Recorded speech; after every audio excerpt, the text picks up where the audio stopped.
50 वर्षाच्या हयातीमध्ये कधी 5000 वर्षांपूर्वी असा इतिहास झाला नाही आणि इथून पुढे सुद्धा अनेक लाखो वर्ष होणार नाही असा इतिहास ज्यांनी निर्माण केला आणि ज्यांचा इतिहास समजून घेण्यासाठी आज आपण कसं जगावं आणि यानुसार आपलं भविष्य घडेल याचा विचार ज्यांच्यासाठी आपण या ठिकाणी आलेलो आहे, ज्यांचा विचार करण्यासाठी या ठिकाणी आलेलो आहे, त्या छत्रपती शिवाजी महाराजांना सुद्धा या ठिकाणी अभिवादन करतो। आज शिवाजी महाराजांची जयंती, काय जयंतीच्या निमित्तानं आपल्याला करायचं होय? आतापर्यंत आपण नाचत होतो, आता नाचणं झालंय, आता आपल्याला वाचन करायचंय, आता आपल्याला श्रवण करायचंय आणि समजून घ्यायचंय की या छत्रपती शिवाजी महाराजांची जयंती एवढ्या छोट्या छोट्याच्या खेड्यापाड्यामध्ये सुद्धा का होती? काय कारण आहे? त्यांनी आपल्याला काही प्रॉपर्टी दिली आहे? त्यांनी आपल्याला काही प्रत्यक्ष भेट आहे? आपलं प्रत्यक्ष काही नातं लागतंय? अजिबात नाही। पण तरी सुद्धा आमच्या पूर्वजावर आम्ही एवढा प्रेम करत नाही जेवढा आम्ही आमच्या छत्रपती शिवरायांवर करतोय, हेच समजून घेण्यासाठी मी आज लोणजे या गावामध्ये आलेलो आहे। शिवप्रतिष्ठानने आयोजित केलेल्या या शिव महोत्सवाच्या जन्मोत्सवाच्या निमित्ताने मी सर्व गावकऱ्यांना, उपस्थित माता बंधू भगिनींना आणि माझ्या बाळगोपाळांना हार्दिक शुभेच्छा देतो आणि ही शिवजयंती आपण उत्तरोत्तर अशाच पद्धतीने वाढवत न्यावी असा एक आशावाद सुद्धा या ठिकाणी उपस्थित करतो। हे दुसरंच वर्ष आहे। गेल्या वर्षी तुम्ही जयंती साजरी केली, फक्त मिरवणूक होती। ह्या वर्षी मिरवणूक तर ठेवलीच, पण त्याच सोबत हा प्रबोधनाचा कार्यक्रम सुद्धा ठेवला। ही माझ्यासाठी आनंदाची गोष्ट आहे। पण छत्रपती शिवाजी महाराजांनी स्वराज्य निर्माण करताना ज्या भविष्याच्या दृष्टिकोनातून निर्माण केलाय, अरे तो दृष्टिकोन आपल्यामध्ये आलाय का? आणि तो जर आला नसेल तर आपलं भविष्य घडणार आहे का? हेच परिवर्तन आपल्याला या ठिकाणी पाहायचंय आणि म्हणून हा प्रबोधनाचा कार्यक्रम लावल्याबद्दल शिवप्रतिष्ठानच्या आयोजकांचे आपण टाळ्यांमध्ये अभिनंदन करूया अशी मी तुम्हाला या ठिकाणी विनंती करणार। कसं आहे, टपरीवर कुणी बी घेऊन जात, कुणी बी दारूच्या अड्ड्यावर कुणी पण घेऊन जात, पण पुस्तकाकडे कुणीही घेऊन जात नाही। टीव्ही कुणीही लावून देत, पण हातात पुस्तक कुणी देत का? हे होत नाही। मग प्रबोधन कशाला म्हणायचं? जगद्गुरु तुकोबारायांनी सांगितलं, तोची पुण्यवंते परोपकारी अरे प्रबोधित्या नारी नरलोका, जो स्त्रिया आणि पुरुषांना एकत्र करून त्यांना ज्ञान देतो, त्यांचं प्रबोधन करतो, त्याच्या इतका पुण्यवान आणि त्याच्या इतका परोपकारी या जगामध्ये दुसरा कोणी नाही। हे काम आयोजकांनी या ठिकाणी केलेलं आहे, त्याबद्दल आयोजकांचे मी पुन्हा एकदा या ठिकाणी अभिनंदन करतो। छत्रपती शिवाजी महाराजांची आपल्याकडे जादू आहे। जादू काय जादू आहे सांग? असं गाव नाही की ज्या गावात शिवाजी नावाचे कमीत कमी 5 लोक तरी नाही। असं शहर नाही ज्या शहरामध्ये छत्रपती शिवाजी महाराजांच्या नावाची शाळा नाही। असा जिल्हा नाही की ज्या जिल्ह्यामध्ये छत्रपती शिवरायांच्या नावाची शैक्षणिक संस्था नाही। एवढी मोठी जादू या छत्रपती शिवाजी नावाची आहे। प्रबोधनकार ठाकरेंनी काय सांगितलं? या मराठी माणसांचा कुलस्वामी आणि महाराष्ट्राचं कुलदैवत जर कोणतं असेल तर ते म्हणजे फक्त छत्रपती शिवाजी महाराज आहेत, हे प्रबोधनकार ठाकरेंनी सांगितलं होतं। ही आपल्यासाठी अभिमानाची गोष्ट आहे। आपण किती वर्ष जगलो याला अजिबात अर्थ नाहीये, अजिबात अर्थ नाहीये। आपण कसं जगलो हे अत्यंत महत्वाचं आहे। शिवाजी महाराजांचं सगळं वय किती होतं माहिती? फक्त 50 वर्ष। 50 किती? 50। जगद्गुरु तुकोबाराय फक्त 42। पर छत्रपती संभाजीराजे फक्त 32। भगतसिंग 23, संत ज्ञानेश्वर महाराज 21. अहो पण आजही यांच्या जयंत्या पुण्यतिथ्या साजऱ्या होतात. याचं कारण यांचा प्रत्येक श्वास यांनी समाजासाठी दिला, म्हणून आजही समाजामध्ये ते जिवंत आहेत, विचाराच्या नावाला जिवंत आहेत. म्हणून जगद्गुरु तुकोबारायांनी सांगितलं होतं की अरे तुम्ही कसे जगता याला अजिबात अर्थ नाहीये किती वर्ष जगता, तुम्ही फक्त कसे जगता हे फार महत्वाचं आहे. नाही तर नुसतं वय झालं काय उपयोग नाही. वयाच्या प्रबोधे विचार नाही, समान तो देही बालकाच्या. तुमचं वय वाढतंय, वयासोबत शरीर वाढतंय, शरीरासोबत डोकं वाढतंय, डोक्यासोबत मेंदू वाढतोय, पण मेंदू सोबत जर विचार वाढत नसेल तर तुम्ही अल्पबुद्धीची माणसं, म्हणजे लहान लेकरासारखे जरी तुम्ही शरीराने मोठी असली तरीही. हे जगद्गुरु तुकोबारायांनी त्या ठिकाणी सांगितलं. अरे तू काय म्हणे, एक मरण्याची सरे आणि उत्तमाची ती उरे कीर्ती मागे. प्रत्येकाला मरण आहे. या ठिकाणी कुणी अमर नाही, कुणी कायमस्वरूपी जिवंत नाही, प्रत्येकाला मरायचं. मग इथे काय ठेवून जाणार आहे? आपल्याला इथे ठेवून जायचंय आपलं काम, आपले कीर्ती. या कीर्तीच्या जोरावर आपण गेल्यानंतरही तुमचं आमचं नाव निघालं पाहिजे. लक्षात घ्या, कोरोना संपल्यावर वर्षभराने व्हॉट्सअपला जेव्हा श्राद्धाच्या पत्रिका पाहिल्या तेव्हाच कळलं हे पाहुणा त्यावेळेस गेलं का काय म्हणून. म्हणजे पाहुणा संपर्कातच नाही, कधी गेला माहितच नाही. श्राद्ध म्हणजे वर्षांनी कळलं, वर्षांनी पाहुणा गेला म्हणून. एवढंही माणसं एकमेकापासून तोडू नका. जाणं येणं चालू राहिलं पाहिजे. फोनवर एकमेकाशी संभाषण असलं पाहिजे. त्याचा फोन नाही आला मी काय करू, तू मरतस. आपल्याला हसणं जमत नाही तरी तुकोबारायांनी सांगितलं होतं, तू काय म्हणे खातो आनंदाचे लाडू. अरे नका तर फोडू, घ्या रे तुम्ही. माझ्या आनंदाचे लाडू खाताना पाहून तुम्ही जळायची गरज नाही. तुम्ही पण या हे आनंदाचे लाडू खाओ. आपल्याला कसं आहे, दुसऱ्याचं चांगलं झालेलं पावत नाही आणि आपलं चांगलं करता येत नाही. आपल्या अडचण कुठे होती हेच आपल्याला या ठिकाणी सुंदरपणे आणि शांतपणे समजून घ्यायचंय. पण आता हे रामानं रावणाला मारलं, खरंय मारलं. रामासारखंच रावण साधा साधा असं काहीतरी होता असं जर म्हटलं तर तेवढं विशेष नाही वाटणार. रावण कसा होता म्हणले, रावणाला किती तोंड होते? 10.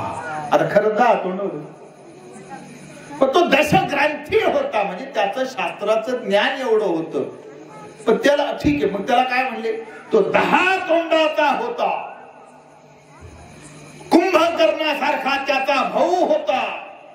त्याची लंका सोन्याची होती. तो जे म्हणेल ते घडत होत, त्याला मरण नाही. एकदा रावण एवढा जबरदस्त हे सांगितल्याशिवाय रामानं त्याला मारल्याचं महत्व आपल्याला कळत नाही. तोपर्यंत छत्रपती शिवाजी महाराज कसे ग्रेट आहेत हे सांगण्यासाठी आपल्याला दुसरी एक बाजू सांगावं लागेल की ज्या छत्रपती शिवाजी महाराजांचा संघर्ष ज्या औरंगजेबासोबत होता, तो औरंगजेब आपल्याला थोडासा समजून घेतल्याशिवाय आपल्याला औरंगजेबाची ताकद कळणार. औरंगजेबाच्या आजोबाचं नाव आहे जहांगीर. काय नाव आहे? आणि औरंगजेबाच्या पप्पाचं नाव आहे शहाजहान. कोण आहे शहाजहान? तो मुमताजवाला. शहाजहान कोण आहे? मुमताजवाला. आता मुमताज कोण आहे? ती ताजमहल वाली. मग तुम्हाला औरंगजेबाचे मम्मी आणि पप्पा कळाले का? औरंगजेबाचे वडील शहाजहान आहेत. औरंगजेबाच्या आईचं नाव आहे मुमताज. शहाजहाननं त्याचे वडील जहांगीरच्या विरोधामध्ये बंड केलं. पूर्ण भारतामध्ये सत्ता आहे. याला हाकलून दिलं. कुणाला? शहाजहानला. मग शहाजहाननं त्याची बायको मुमताज आणि औरंगजेब त्याचं 3 नंबरचं पोरग, औरंगजेबाचे 2 मोठे भाऊ, 1 लहान भाऊ, म्हणजे असे 4 लेकर. शहाजहान आणि त्याची बायको कुठं पळाले? जंगलात पळाले. म्हणजे औरंगजेब लहानपणी कुठं जंगलात राहिले. फार चांगले संस्कार पडले का? नाही. शहाजहानचं आणि जहांगीराचं पुन्हा सख्य झालं, एकत्र झालं. त्याला बोलून घेतलं. पण जहांगीरची जी एक शत्रू होती तिच्याकडे औरंगजेबाला गॅरेंटर म्हणून काही वर्ष राहावं लागलं. तिथेही त्याच्यावर संस्कार काही चांगले पडले नाही. मग इकडे जहांगीर गेल्यानंतर त्याच्या जागेवर आला, त्याच्या गादीवर आला. शहाजहाननं सगळ्यात अगोदर काय करावं? शहाजहाननं त्याचे सगळे भाऊ मारून टाकले. शहाजहाननं त्याच्या भावाचे सगळे पोरं मारून टाकले. आता बाप असाय म्हटल्यावर पोरग काय देवदेव करणार निघाल का? साधी गोष्ट. हे कोणी पाहिलं? औरंगजेबानं पाहिलं. शहाजहानच्या नंतर औरंगजेब गादीवर आला. मग आता बापानं जे केलं ते करण्या वाचून औरंगजेब राहणार का? अजिबात नाही. औरंगजेबानं काय केलं? जी जंगलात त्याच्या सोबत येणारे भाऊ होते ते सगळेच मारून टाकले औरंगजेबानं. आणि बापाला कैदेत टाकलं. बाप मरेपर्यंत कैदेत होता. असा हा औरंगजेब आहे. अत्यंत क्रूर आहे. आपल्या सरदारामध्ये फक्त मुस्लिमच असावे असा त्याचा दंड काय? एखाद दोन जर अपवाद वगळले तर निवळ कट्टर असणारा औरंगजेब एकीकडे ज्यानं बापाला कैदेत टाकलं, ज्यानं सगळे भाऊ मारले, ज्यानं त्याच्या भावाची सगळी पोरं मारले, आणि दुसरीकडे छत्रपती शिवाजी महाराज वडील शहाजीराजे आल्यानंतर ते ज्या पालखीवर बसलेले असायचे ती पालखी आपल्या खांद्यावर वाहणारे छत्रपती शिवाजी महाराज यामुळेच ग्रेट ठरतात की आपल्या वडिलाला ते डोक्यावर घेऊन मिरवतात. हे छत्रपती शिवाजी महाराज आहे. पालखीतून शहाजीराजे म्हणजे वडील उतरलेत. आता ते सिंहासनाकडे येतात. शहाजी राजांची पादत्राणे कुणी हातात घ्यावी?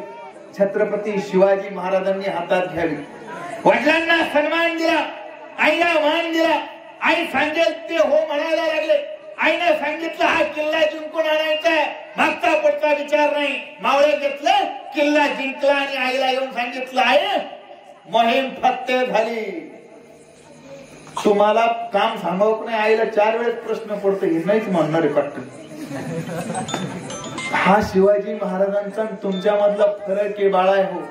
पण हा फरक तुमच्या चुकीमुळे नाही आलेला, हे पण मी सांगणार आहे. हा फरक तुमच्या चुकीमुळे नाही, तुमच्यावर संस्कार पडलेत का हा महत्वाचा प्रश्न आहे. तरी जगद्गुरु तुकोबारायांनी सांगितलं होतं, माय बापे केवळ काशी तेन न जावे तीर्थाशी.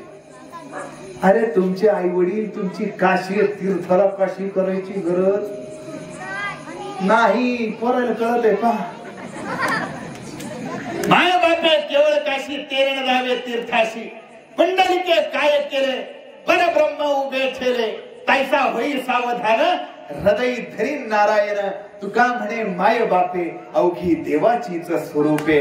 हा संस्कार आहे छत्रपती शिवाजी महाराजांवर. आपले आई वडील म्हणजे देवाचं रूप आहे हे मुलांनी सगळ्यात अगोदर मानलं पाहिजे. पण त्याच्यासाठी आई बाप नीट धाडायचे पाहिजे ना, हे का नाही? हे तर लागेलच ना. आता आई बाप जर समजा नीट नसते तर पोराला नीट राहण्याचा आपल्याला काय झालंय? राजे जन्माला या आणि आम्ही काय करा? आम्ही मोबाईल पहा, आम्ही टीव्ही सिरियल पहा. अजिबात नाही. राजे जन्माला येत नसतात, राजे घडत असतात. पण ते घडण्याला कारण राजांचे आई वडील होते हे लक्षात घ्या. बरं त्या काळात मोबाईल नव्हता म्हणून जमलो. जर मोबाईल राहिला असता, जिजाऊ जर व्हॉट्सअपवरच बसल्या असत्या तर शिवाजी महाराजांना कधी किल्ला घ्या म्हणल्या असत्या, कधी तलवार लढायला शिकवली असती. साधा प्रश्न आहे ना. तुम्ही घेतलं का पोरायचं पुस्तक? तुम्हाला माहिती का तुमच्या पोराचा क्लास टीचर कोण आहे? मावले एखाद 2 जणांना माहिती असेल, पण थोडं आत्मचिंतन करा. शिवाजी महाराज आमच्या घरात का होत नाही? शिवाजी महाराजांनंतर शिवाजी महाराज का नाही? इकडं शहाजी राजांना फार आनंद झाला. जिजाऊला सांगितलं अजिबात नाही. शहाजी राजांच्या हातात जर फेसबुक राहिलं असतं तर त्यांनी मी शिवाजी महाराजांकडे लक्ष दिलं नसतं. म्हणून हे सगळ्यात अगोदर लक्षात घ्या, आपल्याकडे शिवाजी जन्मत नसतात, ते घडत असतात. आपल्या घरातली जिजाऊ घडली पाहिजे, आपल्या घरातले शहाजीराजे घडले पाहिजे. एकदा जिजाऊ शहाजीराजे घडले की पुन्हा शिवाजी जन्माला या म्हणून म्हणायची गरज नाही, ते तुमच्याकडे घडणारच असतात. म्हणून हा इतिहास तुम्हाला आम्हाला या ठिकाणी सहजपणे लक्षात आला पाहिजे. अहो, आग्र्याला शिवाजी महाराज 6 महिने कैदेत होते, 6 महिने. इकडं काय असे मावळे म्हणले काय आता काय हो, राजाने पाहिला आपण काय चला आपण जाऊ, येऊ बैसमाळला फिरून येऊ, वेरूळला फिरून. अजिबात नाही. जिजाऊने सांगितलं राजा नसला म्हणजे स्वराज्य उघड पडणार नाही. काय करावं त्या 6 महिन्याच्या काळामध्ये सगळ्या मावळ्यांमध्ये राजाशिवाय थांबायचं नाही हे आई असलेल्या जिजाऊंना त्या मावळ्यांच्या मनात बिंबवलं आणि स्वतः एक किल्ला जिंकून आणला. राजा नसताना सुद्धा जिजाऊंना किल्ला जिंकून आणून आदर्श दिला. अरे हाच आदर्श पुढे मावळ्यांनी घेतला.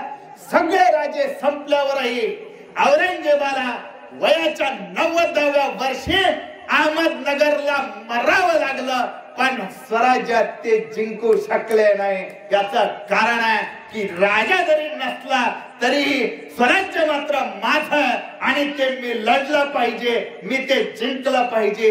ही उमेद आणि ही प्रेरणा, ही ऊर्जा जिजाऊंनी निर्माण केली होती. 16व्या वर्षी पहिला किल्ला जिंकला, दुसरा किल्ला जिंकला, तिसरा किल्ला जिंकला. शिवाजी महाराज एका मागे एक हे सगळे करत होते. रायगड जिंकल्यानंतर त्याला पहिली राजधानी बनवली. प्रतापगड तर स्वतः बांधून घेतला. असं हे एक एक राज्य मिळवत चाललं, एक एक किल्ला जिंकत चाललेले हे शिवाजी महाराज.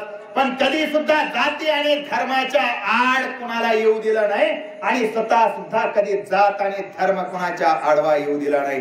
हे आता छत्रपती शिवाजी महाराज आजच्या दृष्टीने आपण समजून घेतले पाहिजे. ते बायकोचा भाऊ असेल तर तुला नोकरी देतो असं म्हणत नव्हते. तुकडून पाहुणा लागतो काय हे सुद्धा पाहत नव्हते. कर्तृत्वाने माझा घाम जिथे गळत तिथे त्याची रक्त सांडण्याची तयारी आहे. त्याला तयार केला, त्याच्या हातात तलवार दिली, नांगर ठेवायला लावला आणि युद्धासाठी सज्ज करायला लावलं.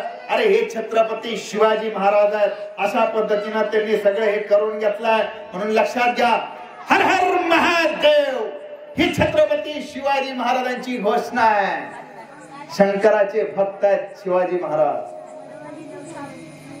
देवीचे भक्त आहेत शिवाजी महाराज. पण म्हणून याचा अर्थ असा नाही की दुसऱ्या धर्माचा, दुसऱ्या जातीचा द्वेष शिवाजी महाराजांनी केला. अजिबात नाही. तुमची जात काय मला घेणं देणं नाही, तुमचा धर्म काय मला घेणं देणं नाही. स्वराज्यासाठी तुमचा रक्त सांडण्याची जर तयारीची असेल तर या, तुम्ही या राज्याला तुमची गरज आहे. आणि म्हणून शिवाजी महाराज हे अशा पद्धतीने सगळं करू शकले. म्हणून बघा, अहो जगद्गुरु तुकोबारायांनी सांगितलं होतं, आपणा लागे काम वाण्या घरी गुळ, त्याचे याती कुळ काय कीजे. अहो दुकानात गेल्यानंतर तुम्हाला काय घ्यायचंय? गुळ. त्याला 2 रुपये देऊन गुळ घे. बाबा तुझी जात कोणती त्याला विचारायची काय गरज आहे? हे कोण सांगताय? तुकाराम महाराज सांगताय. ज्याच्या जवळ जे काम आहे तेवढं काम करून वापस यावं. त्याची जात आणि त्याच्या कोळीपाशी तुमचा काय संबंध आहे? हा संस्कार आहे छत्रपती शिवाजी महाराजांवर. आणि म्हणून छत्रपती शिवाजी महाराजांनी जात आणि धर्माच्या पलीकडे काम केलं. अहो म्हणून कधी मुसलमानांनी शिवाजी महाराजांचा हिंदू म्हणून द्वेष केला नाही. लक्षात घ्या, शिवाजी महाराज कसे आहेत आपल्याला माहिती झालं नसतं जर त्यांना प्रत्यक्ष पाहिलेल्या माणसानं त्यांचं चित्र जर काढून ठेवलं नसतं तर. आज जे शिवाजी महाराजांचं ते कसे आहेत हे आपल्याला त्या चित्रावरून कळतंय. आणि ते चित्र काढलं कुणी? ते चित्र ज्याने काढलं त्याचं नाव आहे मीर मोहम्मद. अरे हा मुसलमान आहे. लक्षात घ्या, शिवाजी महाराजांनी द्वेष केलेला नाहीये. म्हणून त्या मुसलमानाला सुद्धा वाटलं की मी छत्रपती शिवाजी महाराजांचं चित्र काढलं पाहिजे. हा संबंध आहे प्रेमाचा. म्हणून ही गोष्ट लक्षात घेतली पाहिजे. वामन दादा कर्डकाने किती सुंदरपणे सांगितलं. आणि त्यांनी त्यावेळेस सांगितलं होतं की शिवरायांच्या छायेखाली कधीच नव्हती बाण, आनंदानं नांदत होते हिंदू मुसलमान. शिवराज्य हिंदू आनंदानं नांदतात आणि मुसलमान सुद्धा आनंदानं नांदतात. अशा पद्धतीचं हे स्वराज्य छत्रपती शिवाजी महाराज निर्माण करतात. पण औरंगजेबाला एक दुर्बुद्धी सुचली. काय दुर्बुद्धी आहे? औरंगजेब छत्रपती शिवाजी महाराजांचं राज्य जिंकायचंय म्हणून मागे लागलेला आहे. नाही शक्य. पहिला सरदार पाठवला, यो लांगे यो. सरदार तर गेला, पण सरदार सोबतची जे सैनिक होते ती बी गेली, वापस कुणीच नाही. दुसरा सरदार वापस नाही, तिसरा सरदार वापस नाही. शेवटी औरंगजेबाला चाल करून यावं लागलं. स्वतः राजाला राजा, स्वतः बादशाह. चला म्हणले सगळेजण, स्वराज्य जिंकायचंय. पण स्वराज्य जिंकणं ही साधी गोष्ट नव्हती. खजिना संपत चाललाय औरंगजेबाचा. मग काय करावं औरंगजेबानं? औरंगजेबानं जे मुस्लिम नाहीत, म्हणजे जे उरलेले हिंदू आहेत, त्या सगळ्यांसाठी एक टॅक्स सुरू केला. टॅक्स. आणि त्या टॅक्सचं नाव होतं जिझिया कर. जिझिया. छत्रपती शिवाजी महाराजांना निरोप लागला. निरोप लागल्यानंतर एक सुंदर असं पत्र छत्रपती शिवाजी महाराजांनी लिहिलं. आणि औरंगजेबाला त्या पत्रामध्ये शिवाजी महाराजांनी सांगितलं, अरे तुमच्याही पूर्वजांनी या ठिकाणी राज्य केलेलं आहे, पण असा अन्याय यापूर्वी तुमच्या कोणत्याही पूर्वजांनी केलेला नाहीये. ही दुर्बुद्धी तुम्हाला सुचली कशी? आणि ऐकून, कुराण सांगतं अल्लाह सगळ्याच आहे. कुराण सांगतं ईश्वर सगळ्याच आहे. जर ईश्वर सगळ्याच आहे तर कुराण असं सांगत नाही की तो फक्त मुसलमानांचा आहे. मग जर तो फक्त मुसलमानांचा नाही तर तुमच्यामध्ये ही दुर्बुद्धी सुचली कशी की फक्त हिंदूंकडून टॅक्स घ्यायचा आहे? तुम्ही स्वतःला धर्मनिष्ठ समजताय, पण तुम्हाला धर्म कळत नाही. धर्म म्हणजे काय तुम्हाला समजत नाही. आणि धर्म गरिबावर अन्याय करणे हा धर्म होऊ शकत नाही. हे छत्रपती शिवाजी महाराजांनी औरंगजेबाला सांगितलं. 16-14 वर्षांनी शिवाजी महाराज औरंगजेबापेक्षा लहान आहे, पण बुद्धीनं किती प्रगल्भ आहे. जो औरंगजेब शेवटपर्यंत सांगत होता की मी राज्य निर्माण करतोय धर्मासाठी, मी माझे भाऊ मारले धर्मासाठी, मी माझा बाप कैदेत टाकला धर्मासाठी. आणि त्याच धर्मनिष्ठ असलेल्या औरंगजेबाला मात्र छत्रपती शिवाजी महाराज सांगतात की तुला धर्म कळत नाही. काय त्या औरंगजेबाची अवस्था झाली असेल म्हणून लक्षात घ्या. शिवाजी महाराजांचे वडील शहाजीराजे सरदार आहेत आणि औरंगजेब बादशाह आहे. शिवाजी महाराज सरदाराचा मुलगा आहे, औरंगजेब बादशाह आहे. सरदाराचं पोरगा एवढी बेचैनी औरंगजेबाच्या जीवनामध्ये निर्माण करता की 90व्या वर्षी औरंगजेबाला शेवटी तडफडून मरावं लागतं, पण हातात राज्य येत नाही. ही शिवाजी महाराजांची ताकद आहे. म्हणून आपण लक्षात घ्या. पण शिवाजी महाराज सुद्धा फार मुसलमानांच्या विरोधात होते असं आपल्या डोक्यात ठेवायची गरज नाही. शिवाजी महाराजांच्या प्रत्यक्ष तलवारीने मारलेले माणसं 3.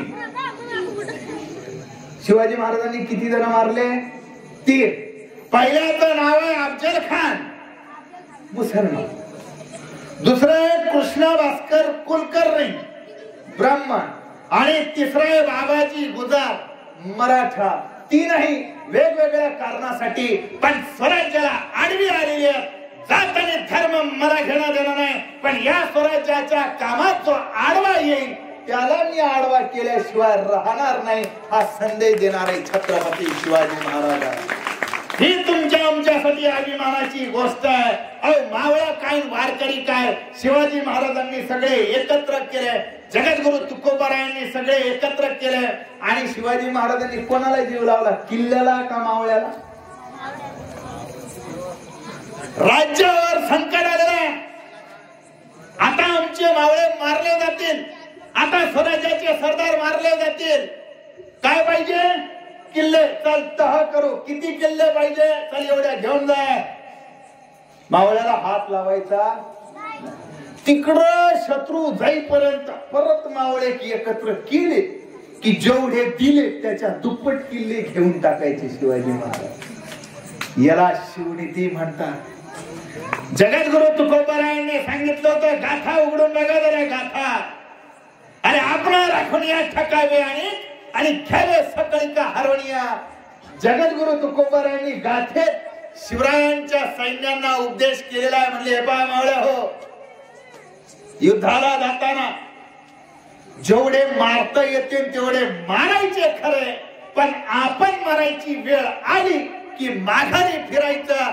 कारण सिर सलामत तो पगडी 50 ही शिकवण जगद्गुरु तुकोबारायांची जी स्वराज्यामध्ये कमी आली त्या जगद्गुरु तुकोबारायांसाठी एकदा जोरदार टाळ्या होऊ द्या म्हणून अशी विनंती मी करतो. म्हणून लक्षात घ्या, हे शिवाजी महाराज. अहो जिवाजी महाले जात पाहिली नाही, जात. जिवाजी महाला सगळे 10 अंगरक्षक जगद्गुरु छत्रपती शिवाजी महाराजांचे. अफजल खानाची भेट ठरलेली आहे. शामियानामध्ये आलेले जिवाजी महालेला सांगितलं की तुम्ही लक्ष कोणाकडे ठेवायचं? सय्यद बंडाकडे. बाकी इकडं तिकडं पाहायचं नाही. बाहेर संभाजी कावजी आहे. संभाजी कावजीला सांगितलं, समजा अफजल खान पळाला तर तुला बाकी कोणाशी काही घेणं देणं नाही. तू लक्ष कोणाकडे द्यायचं? फक्त अफजल खान. सगळ्यांची कामं वाटून दिली. अफजल खान आलेला, गळा भेट झालेली आहे. अफजल खानाला खंजीर पाठीत खोपसला, पण चिलखतामुळे शिवाजी महाराजांना तो लागला. शिवाजी महाराजांनी वाघनखे काढली. अफजल खानाचा कोथळा काढला. अफजल खानानं ते आतडे धरले. दगा दगा म्हणत बाहेर शामियानाच्या पळायला लागला. शिवाजी महाराजांनी तसा अफजल खानावर वार करायचा की सय्यद बंडा शिवाजी महाराजांवर चालून आला. पण शिवाजी महाराजांनी सांगितल्याप्रमाणे सय्यद बंडावर कोणी लक्ष द्यायचं होतं? जिवाजी महालेनी.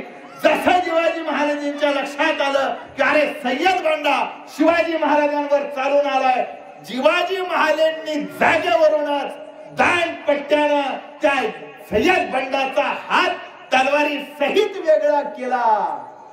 हे स्वराज्यामध्ये मावळे अशा पद्धतीचे घडल्या गेलेल्या. हे शिवाजी महाराजांनी घडवलाय. कृष्णाजी कुलकर्णी काही गरज होती मध्ये पाडायची? अफजल खानाचा वकील आहे, वकिली करावं ना गपचूप. अफजल खान पळून चाललाय. जिवाजी महालेंनी सय्यद बंडा कापलाय, पण शिवाजी महाराजांना मारायची खुमखुमी कोणात आहे? कृष्णा भास्कर कुलकर्णी. त्यानं काय केलं? अफजल खानाची जी त्याच्याजवळ ठेवायला तलवार दिलेली होती, वकील आहे, ही तलवार तुझ्याकडे राहू दे. शिवाजी महाराजांचा दुसरा वकील आहे, ही तलवार तुझ्याकडे राहू दे. भेटीमध्ये ठरलेलं होतं कुणी शस्त्र जवळ बाळगणार नाही. आणि वकिलानं तलवार हातात घेतली म्हणजे त्यानं लढायचं नाहीये. पण कृष्णा भास्कर कुलकर्णीला दम निघायना, त्यानं वार केला शिवाजी महाराजांच्या कपाळाला. जसा पहिला वार लागला, शिवाजी महाराजांनी सांगितले, हे बाय तुला तू कुलकर्णी म्हणून सोडतो, आगाऊपणा करू नको. त्यानं ऐकलं नाही. त्यानं जसा दुसरा वार टाकला, शिवाजी महाराजांनी एका वारात 2 लगेच करून टाकला. अजिबात तिथं विचार केला नाही. म्हणून लक्षात घ्यायचं की शिवाजी महाराजांनी स्वराज्यामध्ये आडव्या आलेल्या सगळ्यांना आडवं केलेलं आहे. अहो ज्या म्हणतात ना होते जिवाजी म्हणून वाचले शिवाजी. लक्षात घ्या. अहो त्याच प्रतापगडाच्या पायथ्याला जिवाजी महालेंची कबर छत्रपती शिवाजी महाराजांनी बांधली. माझ्या कामाला आला, आता याचं काम संपलं आणि कामापुरता मामा असं शिवाजी महाराजांनी केलं नाही. तानाजी मालुसरे रायबाच्या लग्नाची पत्रिका घेऊन शिवाजी महाराजांकडे आले. म्हणजे राजे परत लग्न काढले, यायला लागतंय. राजाने सांगितलं तुमच्या पोराच्या लग्नाला आमच्या शुभेच्छा. महाराज शुभेच्छा कशा? म्हणजे आम्हाला किल्ला जिंकायला घ्यायला जायचं. कोणता कोंढाणा? जसं लक्षात आलं ते म्हणले नाही नाही, आधी लगीन कोंढाण्याचं आणि मग रायबाचं हे सांगितलं तानाजी मालुसरेंनी. आणि पुढे आपल्याला माहिती काय झालं. गड आला पण सिंह गेला. तानाजी मालुसरे धारातीर्थी पडले. अहो घरात पोराच्या लग्नाची पत्रिका ज्यांच्याकडे द्यायला गेले तिथून परस्पर जर ते युद्धाला जातात तर काय निष्ठा आहे स्वराज्या बद्दलची. पण त्यांना माहितीये माझ्या मागे माझं कुटुंब उघड्यावर पडणार नाही, माझ्या मागे माझ्या घरच्यांची आवाळ होणार नाही. तिकडे तसा निरोप आला की गड आला पण सिंह गेला. काय करावं शिवाजी महाराजांनी स्वतः रायबाचं लग्न लावलं आणि त्याला आपल्या स्वराज्यात सरदार म्हणून घेतला. जेव्हा हे आपल्या कुटुंबाला कळतंय की माझा मालक ज्याच्याकडे काम करतोय जरी उद्या काही झालं तर आमच्यावर उपाशी मरण्याची वेळ येणार नाही, हे छत्रपती शिवाजी महाराजांनी अशा पद्धतीने घडवलेलं होतं. अहो आज नेता परस्पर पक्ष बदलून सुद्धा नेत्याला कळत की नाही. परत निरोप लागतो. अरे आपला नेता म्हणले काल ह्या पक्षात होतं ना आज ह्या पक्षात गेला. अरे पण कार्यकर्त्याचं काय त्यानं शिव्या देऊ पार दुश्मनी घेतली ना बाजूच्या सोबत. गावात यांचे भांडणं लागले कार्यकर्त्याचे. आता नेते एकत्र झाले. मेळ लागाना कोणता झेंडा घेऊ हाती. अहो काय मानवतावादी विचारे शिवाजी महाराजांचे. किती मानवतावादी. अहो शेतकऱ्यासाठीचे विचार पहा, त्यांचे पत्र पहा. अहो जेव्हा डच लोक आले म्हणले आम्हाला राज्य कारभारासाठी तुमच्या सोबत करार करायचा आहे, त्यांना सांगितलं तुम्ही जोपर्यंत जिथे जिथे व्यापार व्यवहार केलेला आहे तिथे तुम्हाला स्त्रिया गुलाम म्हणून नेता येत होत्या, तिथे तुम्हाला स्त्रियांचा गुलाम म्हणून बाजार भरता येत होता, तिथे तुम्हाला स्त्रिया गुलाम म्हणून विकता येत होत्या, खरेदी करता येत होत्या. पण आता तुमचा करार या छत्रपती शिवरायांसोबत होत आहे, स्वराज्यासोबत होत आहे.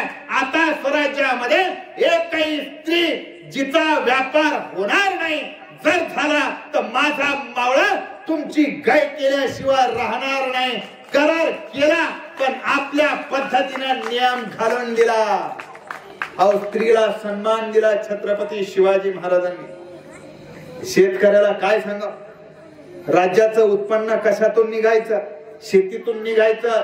शेती पडीक राहिली तर पिकायची कशी, पिकली नाही तर विकायचं कसा, विकला नाही तर त्याचा पैसा यायचा कसा, पैसा आला नाही तर सारा राज्याला मिळणार कसा.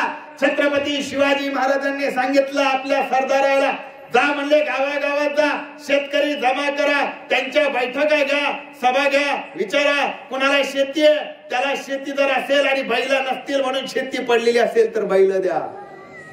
बैला शेती आहे, नांगर नाही त्याला राज्यातून नांगर द्या, आपल्याकडून नांगर द्या, आपल्याकडून नांगर आहे, बैल आहे, माणसं आहे, शेतीच नाही त्याला आपल्याकडून शेती द्या. शेती आहे, बैल आहे, नांगर आहे, माणसं करायला सगळं पण पेरायला बी नाही, खायला बी नाही. तर शिवाजी महाराजांनी सांगितलं पेरायला बी द्या आणि खायला पण बी द्या. बर सगळं पैसा नाही, पैसा द्या. कोणालाही रिकाम बसवू देऊ नका, प्रत्येकाला कामाला लावा, प्रेरणा द्या, प्रोत्साहन द्या, त्यांना भत्ते द्या. अहो जो खडकाळ जमिनीवर शेती करेल 5 वर्ष आम्ही त्याच्याकडून सारा घेणार नाही, हे छत्रपती शिवरायांची घोषणा होती. लक्षात घ्या. प्रत्येक जण कामाला लागला. माझ्या राजाचं राज्य आहे, हे माझं राज्य आहे, माझ्यावर कुणी आक्रमण करणार नाहीये, मी आनंदाने शेती करू शकतो, मी आनंदाने खाऊ शकतो, माझ्या घरामध्ये दिवाळी मोठ्या उत्साहात साजरी होणार आहे. हा आनंद निर्माण करण्यामध्ये छत्रपती शिवाजी महाराज यशस्वी झाले. त्या शेतकऱ्यांना आनंद झाला, स्त्रियांना सक्त आदेश बादशाह आला, बायका घेऊन आला, जनान खाणे यांच्या सोबत असायचे. शिवाजी महाराजांचा आदेश होता, आपला कोणताही सैनिक, आपला कोणताही सरदार युद्धाला जाताना आपल्या सोबत एकही बाई सोबत नेणार नाही आणि शत्रूच्या एकही स्त्रीकडे वाईट नजरेनं सुद्धा बघणार नाही. हे शिवाजी महाराजांनी त्या काळामध्ये बिंबवलंय. अरे आजच्या पोराला फक्त एवढे संस्कार द्यायची गरज आहे, त्यांना फार सांगण्याची गरज नाही. ते स्वतः शिवाजी महाराज कसे जगले हे जर कळालं तर त्या पद्धतीने 100% जगतील. सैनिकाला एक पत्र आहे, पत्र. ज्या ठिकाणी तुम्ही तळ ठोकुणात, ज्या ठिकाणी आपल्या घोड्याचे पागत, ज्या ठिकाणी आपल्या घोड्याचा चारा ठेवलेला आहे, त्या ठिकाणी तुम्ही बाजूला झोपताना, उन्हाळ्याचे दिवस रात्री तुम्ही झोपताना दिवे विझवून झोपा. जर पंक्तीतली चालू वाट उंदराणी नेली तर गंजीला आग लागल. गंज पेटली तर आपल्या घोड्याला खायला राहणार नाही. तर तुम्ही घोडे उपाशी मरून देणार नाही, तुम्ही शेतकऱ्याच्या मुंडक्यावर पाय देतात. हे जर झालं तर शेतकरी उद्या असं म्हणतील की अरे मोघल आले, त्याच्यापेक्षा तुम्ही जास्त आम्हाला त्रास देतायत, तुमच्यापेक्षा मोघल बरे, असा तळतळाट लागेल. शेतकऱ्याचा तळतळाट घेऊ नका, हे सांगणारे छत्रपती शिवाजी महाराज आहे. आज शेतकरी आत्महत्या करताना फेसबुक लाईव्ह करतो आणि मला इथून पुढे कधी शेतकऱ्याच्या घरात जन्माला येऊ देऊ नको म्हणून रडतोय. कशामुळे? आज शिवराज्य नाहीये, आज शिवनीती नाहीये, आज शिवाजी महाराजांसारखा राज्य कारभार करणारा कोणी नाहीये. शेतकऱ्याला वाली नाहीये. या शेतकऱ्याला वाली जोपर्यंत निर्माण होत नाही, अरे शेतकरी जगला तर हे जग जगेल. ही साधी गोष्ट जर लोकांना कळत नसेल तर आपण हे सगळं काय समजून घेतो. म्हणून आपण हे सगळं समजून घेतलं पाहिजे. आणि जाता जाता एक सांगतो, राहिला विषय, आपण 21व्या शतकामध्ये जगतोय. अरे सुखे करावा संसार, परी न सोडावा दोन्ही वार. आषाढीन काय असते की फक्त एवढं जरा संसारात आल्यावर बाकी काही सोडायची गरज नाही, हे सांगणारे जगद्गुरु तुकोबार आहेत. आणि छत्रपती शिवरायांनी सुद्धा तेच केलं. 365 किल्ले, पण तिथं होम हवन नाही करीत बसले. सत्यनारायण नाही घातला. जे गरजेचं आहे शेतकरी जगवला, स्वाभिमान निर्माण केला, सैनिक जगवला, स्त्रियांमध्ये स्वाभिमान निर्माण केला, प्रत्येकाला इज्जत दिली, कर्मकांड नाही करत बसले. भूत भविष्य कळो यावे वर्तमान हेतो भाग्यहीन त्यांची जोडी, जगद्गुरु तुकोबरायांनी सांगितलं. सांगो जाणती शकून भूत भविष्य वर्तमान. काय किती सांगा, आम्हाला भविष्य सांगणारे डोळ्यानं पाहिलं सुद्धा आवडत नाही, हे जगद्गुरु तुकोबाराय सांगतात. कीर्तनात ऐकलं होतं कधी असं? गाथा नाही जवळ. अरे गाथा नाही तर माथा सशक्त व्हायचा कसा?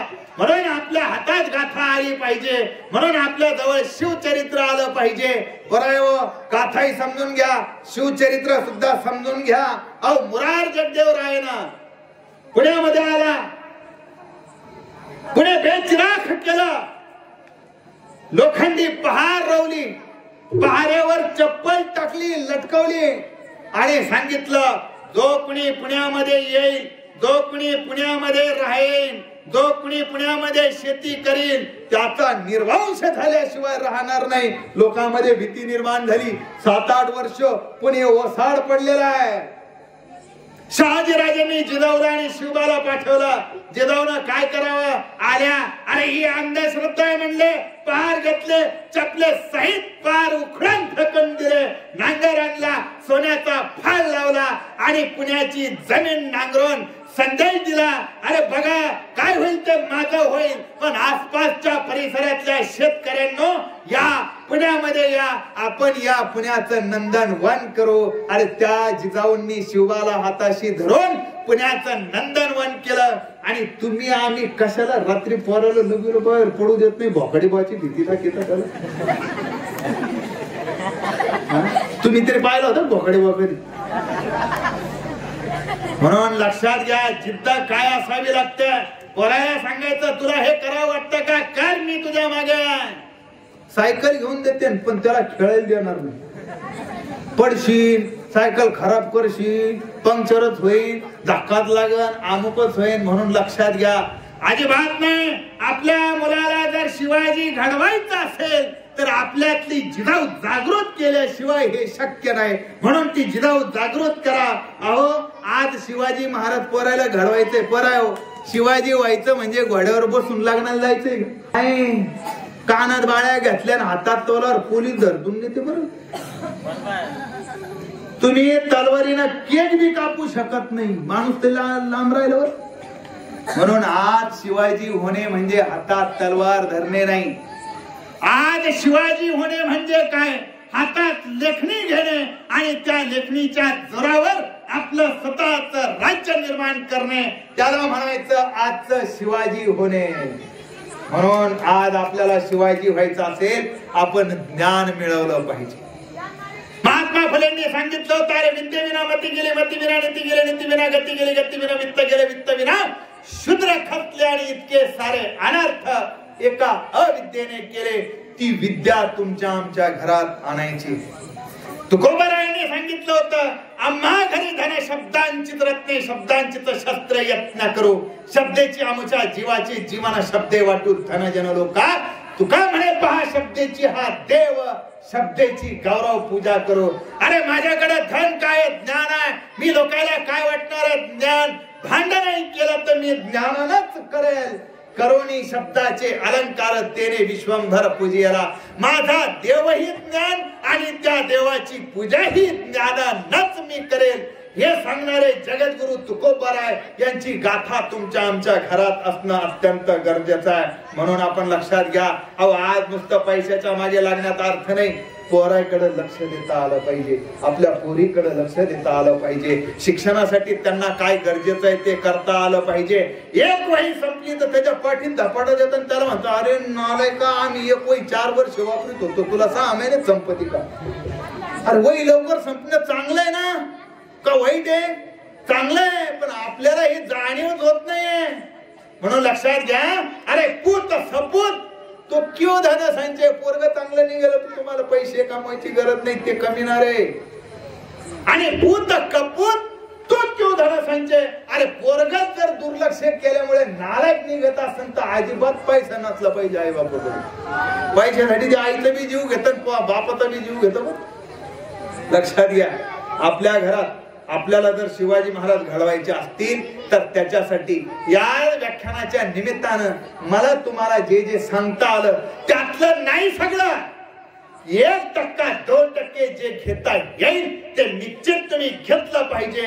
आणि या लोणजे गावामध्ये पाटीलवाड्यात आयोजित या व्याख्यानाच्या निमित्ताने मला आपल्या समोर बोलण्याची संधी दिली त्याबद्दल सगळ्या शिवप्रतिष्ठान वतीने सगळ्या शिवप्रतिष्ठानच्या आयोजकांचे या ठिकाणी आभार मानतो. माझ्या सोबत आलेले माझे मित्र प्राध्यापक जगन्नाथ आदटराव सर यांचे आभार मानतो. साऊंड सिस्टीम अत्यंत सुंदर आहे, काही नाव ठेवायला जागा नाही. अत्यंत सुंदर अशी साऊंड सिस्टीम, नियोजन सुंदर आहे. आता जसं तुम्ही 1 दिवसाचं नियोजन केलं, माझी अशी विनंती आहे पुढच्या वर्षी 2 दिवस करा, त्याच्या पुढच्या वर्षी 3 दिवस करा. आणि शिव सप्ताह झाल्याशिवाय थांबू नका, एवढी एक विनंती या ठिकाणी करतो आणि थांबतो. धन्यवाद. जय जिजाऊ, जय शिवराय.